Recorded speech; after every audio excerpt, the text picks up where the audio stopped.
안녕하세요. 지원자 쌤입니다. 오늘은 세계사 11강 서양 근대의식 시민혁명 파트 중에서 미국 혁명과 프랑스 혁명 수업 진행해 보도록 하겠습니다. 본격적으로 수업 진행하기 전에 좋아요, 구독, 댓글, 알람 설정 부탁드려요. 오늘이 대략 6주차인데 이제 아마 개념 강의 절반을 지나가고 있을 거예요. 나중에 보는 학생들도 있겠지만 처음부터 함께 따라오는 학생들도 있는 걸로 알고 있거든요. 잘 따라오고 있는지 궁금하네요. 그래서 잘 따라오고 있는지 또 어려운 점은 없는지 댓글 남겨주면 너무 고맙겠어요. 그래서 고민 같은 거 있으면 언제든 댓글이든 카톡 채널이든 편하게 질문하셔도 됩니다. 아시겠죠? 자, 미국 혁명 그럼 수업 진행해 보도록 할게요. 미국 혁명은 미국의 탄생이란 뜻이에요. 그래서 미국이라는 나라가 어떻게 탄생했는지를 알아보는 과정이 미국 혁명을 알아보는 과정입니다. 이해가나요?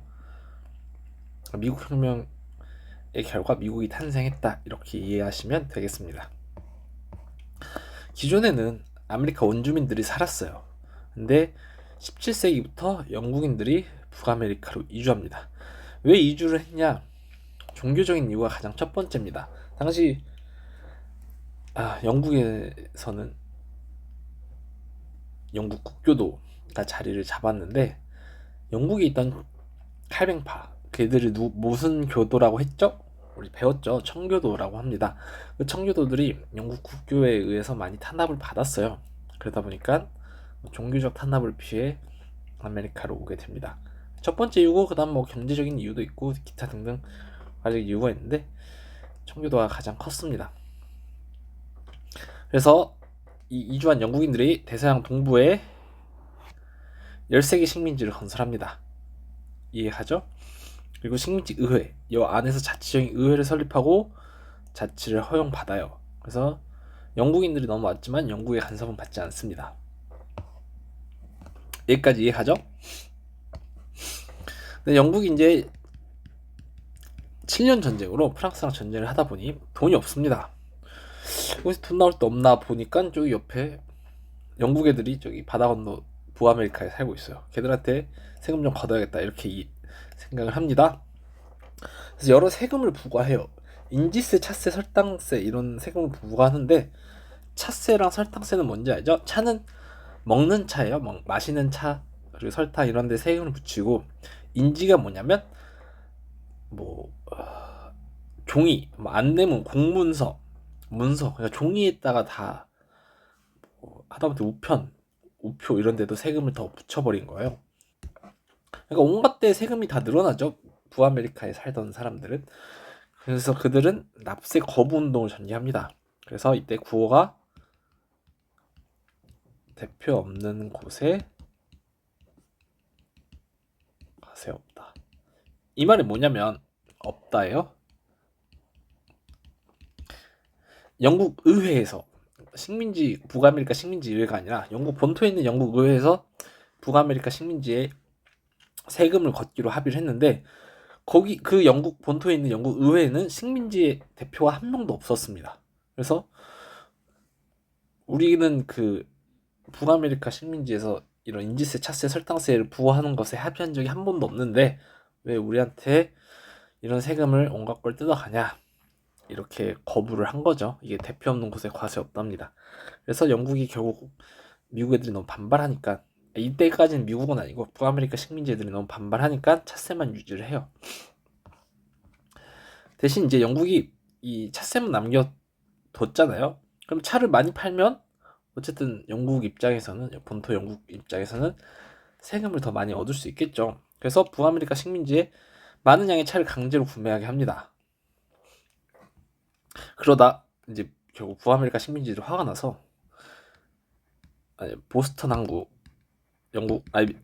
다시 북아메리카 식민지들이 화가 나서 북아메리카에 있는 보스턴에 있는 항구에 북아메리카 보스턴 항구에 있는 영국 동인도 회사 선박을 습격합니다. 그리고 이거를 전부 다 바다에 빠뜨려요. 여기 있는 차를. 결국 영국은 보스턴 항구를 폐쇄합니다. 이게 보스턴 차 사건이에요. 그리고 그 다음에 결국 이제 서로의 감정이 깊어지니까 북아메리카 식민지 내에서도 이거에 대해서 논의를 합니다. 그게 1차 대륙회의예요. 필라델피아에서 개최를 합니다. 여기 필라델피아 보이죠? 보스턴은 여기에요. 보스턴 항구가 여기 있고 여기가 필라델피아. 그래서 대륙회에 있는 각 이제 13개 식민지라고 했잖아요. 그 식민지 주 대표들이 모여서 회의를 해요. 여기서 영국과 통상 무역 단절을 선언하고요. 영국 상패 불매 운동을 전개하기로 결정을 합니다.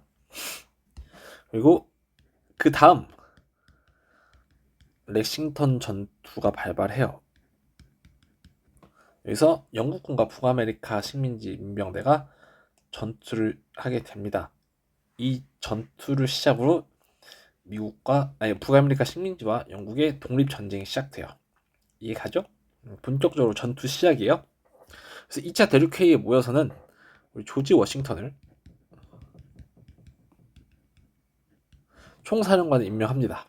그리고 독립선언서를 발표해서 천부인권, 국민주권, 저항권, 행복추구권 등을 천명해요. 이제 아예 우리는 영국으로부터 독립하겠다 이렇게 이야기를 하죠. 그래서 영국과 북아메리카 식민지가 싸웁니다. 초기엔 영국군이 우세를 해요. 근데 프랑스와 에스파냐가 영국이 미우니 미국을 지원하는 북아메리카 식민지를 지원하는 현상이 발생합니다. 그리고 조지 워싱턴이 활약을 했고요. 그래서 요크타운 전투에서 북아메리카 식민지가 승리를 하면서 마침내 북아메리카 식민지가 영국으로부터 독립을 하게 됩니다. 그래서 1983년 파리 조약에서 북아메리카 식민지의 독립을 인정합니다. 영국도. 오케이, 여기까지 어렵지 않죠? 그리고 87년 미국 연방 헌법을 제정해요. 그래서 미국의 헌법이죠. 상권 분립과 연방주의에 입각한 헌법을 제정합니다. 연방주의란 각 이 13개 주가 합쳐진 하나의 연방을 따른다. 그러니까 이 연방주의예요. 알겠죠? 초대 대통령은 조지 워싱턴이고요. 이 미국 연방 헌법에 입각해서 미합중국이 탄생합니다. 자유주의, 공화주의, 민주주의 입각한 국민 국가예요. 이 최초의 민주주의 국가여서 미국 혁명이라고 표현을 합니다. 연방 정부가 군사권, 외교권을 행사하고 각 주의 자치권을 인정합니다. 이게 연방주의예요. 아시겠죠? 이 미국 혁명은 프랑스 혁명과 라틴 아메리카 독립에 영향을 줍니다. 그래서 미국 혁명은 이렇게 보시면 돼요. 그래서 어떤 포인트를 잡아야 되냐? 사실 요즘 미국 혁명 시험은 그렇게 어렵게 등장하진 않아요. 우선 첫 번째로 순서를 먼저 확실하게 잡아야 되고요. 여기에 나온 국가들 간의 관계, 미국과 영국과의 관계, 또 프랑스와 에스파냐가 지원한 사실까지 알아야 되고, 주요 파리 조약이나 미국 연방 헌법, 그리고 미합중국 탄생, 독립선언서 등의 내용까지 좀 꼼꼼하게 봐주면 좋을 것 같습니다. 아시겠죠? 우선 순서 확인하고 국가 간의 관계도 꼭 잡아두세요. 아시겠죠? 이렇게 미국이 탄생합니다. 우리가 아는 미국은 이렇게 탄생했어요. 그래서 미국은 역사가 좀 짧죠. 한 300년도 역사가 안 됩니다. 미국의 역사는. 그 다음 프랑스 혁명입니다. 자, 그러면 프랑스 혁명인데 여기도 너무너무 자주 나오죠. 그리고 굉장히 어렵게 나오죠. 그러니까 한번 꼼꼼하게 학습을 해보겠습니다. 내용도 많고, 그래서 나폴레옹까지 좀 꼼꼼하게 보면 좋을 것 같아요. 자, 프랑스 혁명의 배경입니다. 가장 첫 번째 배경은 구제도의 모순이에요. 그럼 구제도가 뭔지부터 볼게요. 프랑스 혁명 이전에 프랑스의 사회체제를 구제도라고 합니다. 당시 구제도의 특징은 소수 1, 2신분, 전체 프랑스 인구의 2% 정도 됩니다. 이들이 프랑스 재산 대부분을 차지하고 정치적 특권, 면세 특권까지 가지고 있어요. 다수의 30분은 정치에 참여할 수 없고 세금도 너무 많이 냅니다. 이게 프랑스 인구의 98% 정도 돼요. 이때 30분 중 시민 계급들, 조금 어쨌든 경제적으로 성장한 시민 계급들이 계몽사상과 미국 혁명의 영향을 받아요. 그래서 우리도 이런 썩어 빠진 나라 제도를 뒤엎어야 하지 않을까 이런 생각을 조금씩 하게 되는 거죠. 구제도의 모순타파의 열망이 커져갑니다. 가장 직접적인 배경은 3부의 소집이에요. 프랑스 왕실이 미국 혁명을 지원하고 그리고 여러 가지 왕실 사치로 인해서 재정난이 심해집니다. 그래서 이제 루이 16세가 나라에 돈이 없으니까 세금을 더 걷기 위해서 3부회를 소집해요. 우리 이 3부회가 언제 또 소집됐는지 알고 있나요? 다들 생각났죠? 그 아비뇽 유수 때 필리프 4세가 3부회를 소집했죠. 네, 그 이후로 처음으로 3부회가 다시 소집된 겁니다. 신기하죠? 그래서 이때 각각의 신분들 대표가 뭐였어요? 1일 신분, 2신분, 3신분. 세 신분이 표결 방식을 두고 대립을 합니다. 1, 2신분은 신분별 표결, 3신분은 머릿수 표결을 주장합니다. 자, 그냥 예시를 들어볼게요. 신분별로 표결하면 한 표이기 때문에 2대 1이죠. 이해가죠? 다만 머릿수 표결하면 압도적으로 30분의 인구수가 많기 때문에 30분 이깁니다. 그러니까 서로 자기 유리한 쪽으로 투표를 하기 위해서 다툰 거예요. 그러자 합의가 안 나니까 30분은 화딱지가 나서 따로 이 3부회를 탈출합니다. 그러니까 3부회를 나가서 국민의회를 따로 결성해요. 그리고 테니스 코트에 서약을 발표합니다. 진짜 실제 테니스 코트에서 서약을 발표했다 해서 테니스 코트 서약이에요. 국민의회는 헌법을 제정하기 전까지 해산하지 않겠다라고 선언을 합니다. 이해가죠? 이제 루이 16세는 이걸 두고 볼 수가 없어요. 그래서 루이 16세가 국민의회를 탄압합니다. 그러다 보니 파리 시민들은 또 반대로 바스티유 감옥을 습격해요. 이 바스티유 감옥이 전제 정치의 상징이었거든요. 그래서 왕에 대한 반발로 바스티유 감옥을 습격했죠. 이 프랑스 혁명은 지방으로 확산됐고요. 농민들이 귀족을 공격하고 자원 문서를 소각합니다. 결국 국민의회가 봉건제 폐지 선언과 인간과 시민의 권리 선언을 발표합니다. 봉건제 폐지 선언은 말 그대로 봉건제를 폐지하는 선언이고요. 인간과 시민의 권리 선언은 그 인권을 보장하는 내용을 담은 선언문이에요. 그리고 교회 재산도 몰수하고 행정구역을 개편합니다. 이러니 이제 프랑스 혁명이 더 활활 타오르니까 이제 루이 16세 입장에서 무서운 거예요. 그래서 국외로 탈출하다가 체포당합니다. 결국 이제 국민의회가 하자는 대로 다 해주죠. 그래서 국민의회가 헌법을 제정합니다. 그 헌법의 특징은 입헌 군주제고요. 재산에 따른 제한 선거제예요. 그러니까 돈 있는 사람만 선거할 수 있어. 이해가죠? 그래서 인권선언, 인권과 시민의 권리선언은 자유평등, 국민주권, 재산권 보호 등 혁명의 기본 이념을 담은 선언문이에요. 요거 오케이? 밑에 있는지 내용 한번 확인해 주고요. 여기까지가 국민의회입니다. 그래서 이걸 얘기를 안 됐네. 프랑스 혁명은 국민의회, 입법부의 국민의회, 총재정부 이렇게 딱 4개 끊어서 학습을 해주셔야 돼요. 그래서 각각의 정부 시기에 어떤 사건들이 있는지 꼼꼼하게 살펴주셔야 됩니다. 그래서 방금 한 게 국민의회 파트예요. 이제 국민의회에서 헌법을 제정했죠. 그러면 헌법에 입각한 의회를 다시 설립해요. 이 국민의회가 만든 헌법에 따라서. 그래서 그 헌법에 따라서 소집된 의회를 입법의회라고 합니다. 여기까지 어렵지 않죠? 입법의회 때는 가장 큰 사건이 혁명 전쟁이에요.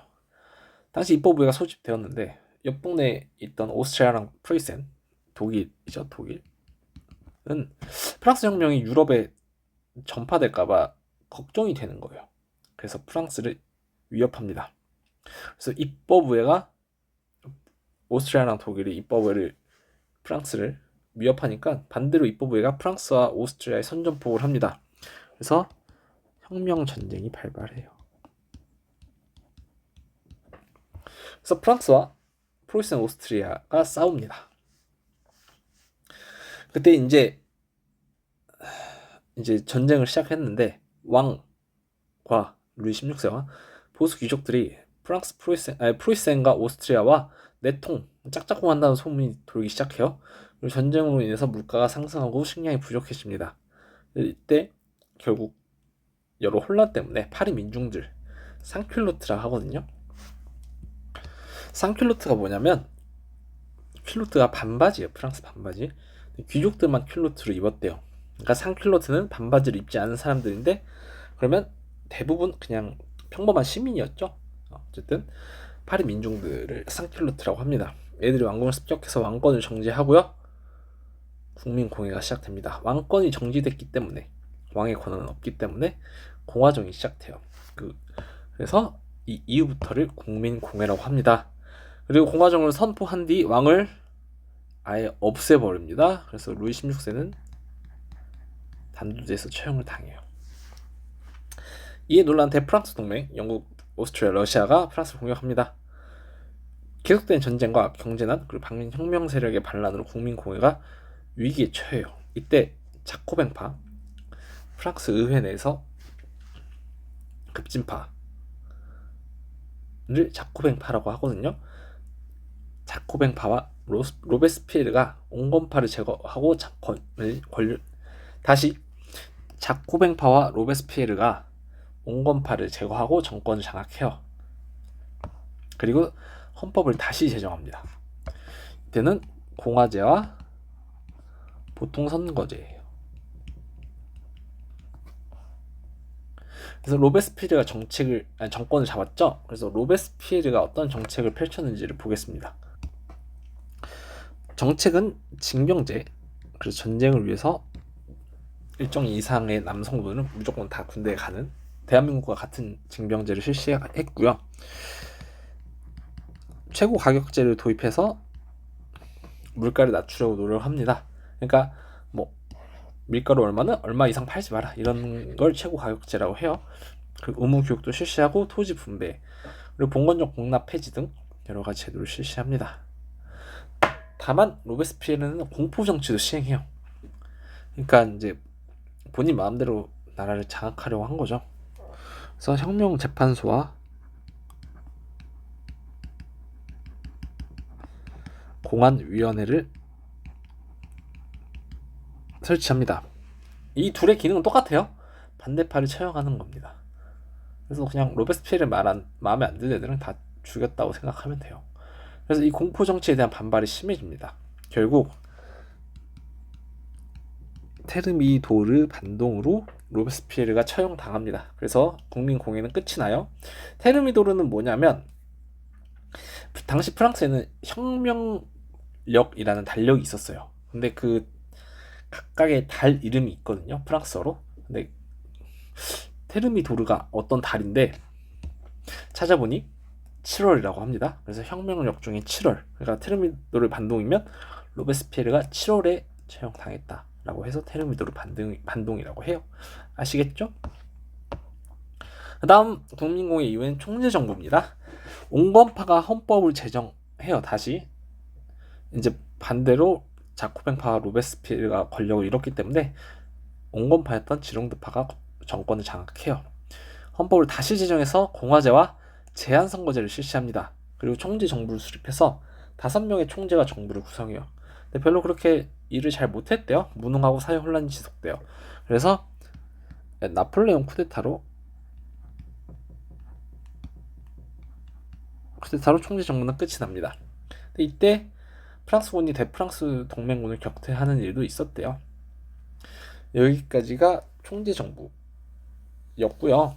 총재 정부를 끝으로 프랑스 혁명은 끝이 납니다. 아시겠죠? 그래서 프랑스 혁명의 의의는 자유평등 우애예요. 그래서 구제도 봉건적이고 귀족적인 옛날의 제도를 타파하고 시민사회를 형성해서 그 시민들이 자본주의 발전의 토대를 마련하는데 큰 기여를 했다. 인권선언과 노예제 폐지를 통해서 인간의 보편적인 권리를 확립했고 민주주의를 발전시켰다. 다만 혁명을 통해 정치적 경제적 권리가 부유한 일반 시민에게만 돌아갔다는 한계점이 있습니다. 아시겠죠? 그래서 프랑스 혁명 이렇게 봤고요. 다시 한번 말씀드리지만 정부별 어떠한 사건들이 있었는지 꼼꼼하게 파악해 주시고 이 흐름까지 완벽하게 이해해야 됩니다. 시작부터 프랑스 혁명의 배경부터 프랑스 혁명 총재 정부 끝나는 때까지의 흐름 완벽하게 잡아주세요. 작년 6월 모의고사 19번에는 뭘 나왔냐면 루이 16세를 물어봤어요. 그러니까 이 배경부터 국민의회 그리고 국민공회까지의 루이 16세의 업적만 싹 뽑아내서 너 이거 루이 16세인지 알아? 이렇게 물어봤죠. 그러니까 루이 16세가 여기 3부의 소집부터 국민의회 탄압할 때 그리고 국외로 도망쳤다. 그리고 여기에 왕권이 정지됐다. 이렇게 등장을 하죠. 그러니까 이 흩어져 있는 루이 16세 이야기를 싹 뽑아서 이제 사료에 흩어져 놓은 다음에 너 이거 루이 16세인지 알아? 이렇게 물어봤어요. 그러니까 이 흐름을 완벽하게 잡아둬야 풀 수 있었습니다. 굉장히 어려웠던 문제예요. 나중에 기출 풀 때 같이 풀어보겠습니다. 다음 나폴레옹입니다. 총지정부 시절 나폴레옹은 군인 출신이었어요. 나폴레옹은 그래서 군인 출신이어서 이탈리아나 이집트 원정에서 승리합니다. 그리고 아까 총지정부 시절에 쿠데타를 일으켰다고 했죠. 그래서 본인이 쿠데타를 일으켜서 총지정부를 없애고요. 통령에 취임합니다. 대통령이라고 생각하면 돼요. 그리고 그래서 이제 본인이 통령에 취임했으니 이때부터를 통령 정부라고 합니다. 자, 여러분 나폴레옹도 마찬가지예요. 이 나폴레옹 업적이 다 있는데 통령 정부랑 제1제정 구분해서 학습해야 돼요. 이제 나폴레옹 업적도 이미 통령 정부 건지 제1제정 건지 물어보는 문제가 등장을 했기 때문에 이거 구분해서 학습을 해주셔야 합니다. 자, 그래서 나폴레옹이 통령일 때 대프랑스 동맹도 격파를 했고요.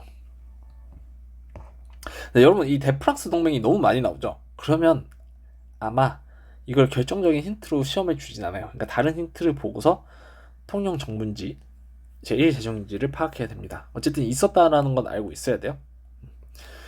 오스트리아 격파했고 영국과 휴전을 체결했습니다. 그리고 이때 여러 가지 대내 정책을 실시했거든요. 첫 번째가 국민교육제도입니다. 그래서 국민교육제도를 실시해서 프랑스 국민의 애국심을 고취하고 능력에 따른 출세 기회를 보장합니다. 그리고 나폴레옹 법전을 또 편찬해요.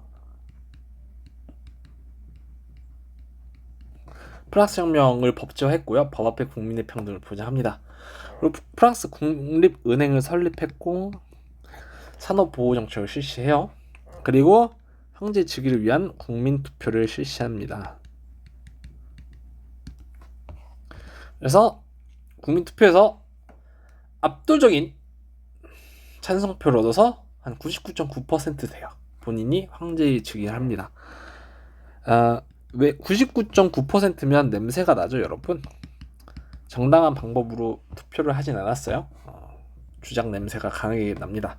어쨌든 본인이 뭐 옛날에 다 그런 거 잘못된 행동이지만 뭐 그런 일이 많았어요, 옛날에는. 그래서 국민투표를 통해서 황제로 즉위합니다. 이때부터 첫 번째 제정이라 해서 제1제정이라고 해요. 대외정복을 실시합니다. 이 전투 이름들이 사실 제가 작년 교재에는 없었어요. 그리고 이게 작년 9월 모의평가에 나왔었죠. 사실 뭐 없어도 전 풀었어요, 여러분. 교과서에는 또 몇몇 전투 이름은 있더라고요. 근데 다는 없었는데 보여드릴까? 이게 동사구나. 이게 작년 9모 14번이에요. 이 뭐 예나 전투, 보르티노 전투, 이집트의 전투. 이집트 군대 승리한 거는 아까 총지 정부 시절의 나폴레옹이고요. 오스트리아군. 그리고 이제 권력 상실까지. 저는 이 전투 이름 이 문제 풀기 전까지 몰랐어요.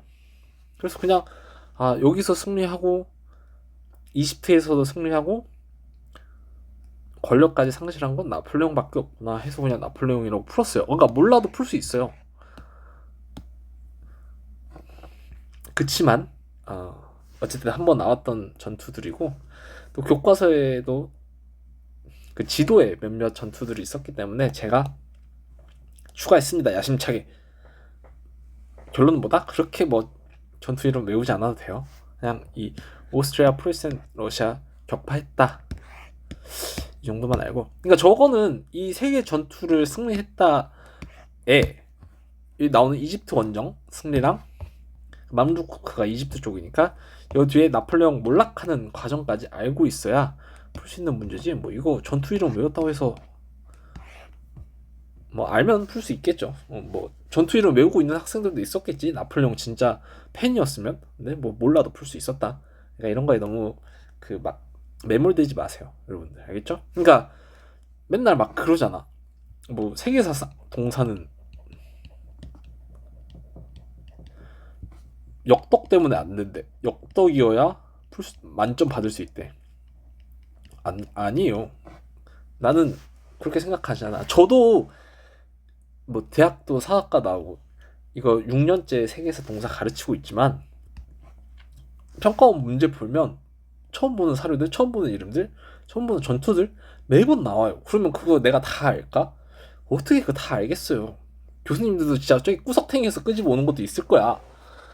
그러면 그냥 나는 그 대신 교과서 내용은 내 머릿속에 다 있잖아요. 그러면 내가 교과서에서 알고 있는 개념들을 문제에서 찾아요. 그래서 이 문제의 정답의 근거는 이거구나 해서 교과서 개념이랑 맞춰서 풀죠. 뭐 이런 거 나도 처음 보면 몰라요. 그러니까 막 나무 위키 봐야 돼요. 막 이런 거 걱정하지 마세요. 그런 거 안 봐도 교과서 내용만 충분히 하고 기출이랑 EBS만 하면 그리고 마지막에 실무 많이 풀어주면 충분히 만점 받을 수 있어요. 뭐 역덕 뭐 필요 없습니다. 나도 몰라요. 나도. 걱정하지 마세요. 아시겠죠, 여러분? 그래서 제1제정 때 대외 정복 오스트리아랑 프로이센 러시아를 격파했고요. 신성 로마 제국 해체해서 라인 연방을 결성합니다. 그러니까 이 신성 로마 제국은 독일에 있었던 큰 국가예요. 그러면 프로이센이랑 헷갈릴 수 있는데 그냥 지도가 없으니까 대충 그려보겠습니다. 이게 신성 로마 제국이라고 하면 프로이센은 여기 안에 껴있는 신성 로마 제국 안에 포함되어 있는 작은 국가였어요. 그 중에 이제 여러 신성 로마 제국 안에 여러 나라들이 포함되어 있는데 그 중에 프로이센이 제일 잘 나가긴 했죠. 어쨌든 이 신성 로마 제국을 해체하고 몇몇 국가들을 포함해서 라인 연방을 다시 결성합니다. 누가? 나폴레옹이. 그래서 얘네들은 프랑스 말을 무조건 듣는 프랑스 위성 국가가 돼요. 알겠죠? 프랑스 따까리가 됐다고 생각하면 됩니다. 여러분들 이해하기 쉽게 이렇게 표현한 거예요. 알겠죠? 그리고 여기 누가 빠져있냐? 오스트리아랑 프로이센은 빠집니다. 당연히 얘네는 좀 잘 나가는 국가들인데 프랑스 밑으로 들어갈 수가 없죠. 그래서 오스트리아 프로이센은 라인 연방에 포함되지 않는다. 이것도 선지로 등장했기 때문에 알고 있으면 좋겠습니다. 아시겠죠? 자, 그 다음 근데 이제 나폴레옹이 몰락하는 과정을 살펴보겠습니다. 우선 트라팔가르 해전에서 영국한테 집니다. 이때 영국의 넬슨 제독이 아주 활약을 해서 영국이 이겼죠. 이렇게 지니까 프랑스 입장에서도 화가 나는 거야. 그래서 대륙 봉쇄령을 선포해요.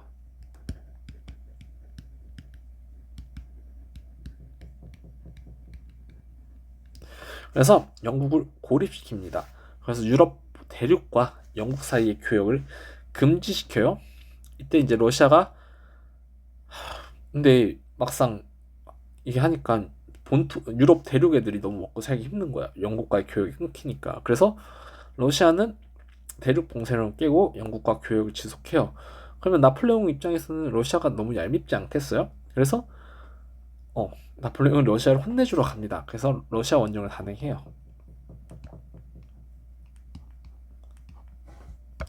글씨가 잘 안 써지네요. 러시아 원정을 1812년 단행하지만 추워서 실패합니다. 러시아 본토를 쳐들어간 대표적인 두 인물이 있어요. 나폴레옹과 히틀러인데 둘 다 추워서 실패합니다. 러시아 본토 쳐들어가는 거 진짜 어려워요. 그래서 특히 겨울이잖아. 겨울엔 더 힘들어요. 얼마나 춥겠어요. 그리고 나폴레옹이 점차 힘이 빠지는 걸 안 유럽 애들이 대프랑스 동맹을 또 결성해서 반역합니다. 결국 나폴레옹이 패배하고요. 나폴레옹이 엘바 섬으로 유배를 가요.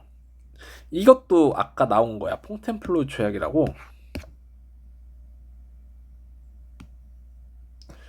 여기 퐁텐플로 조약에 따라서 나폴레옹이 권력을 상실한 게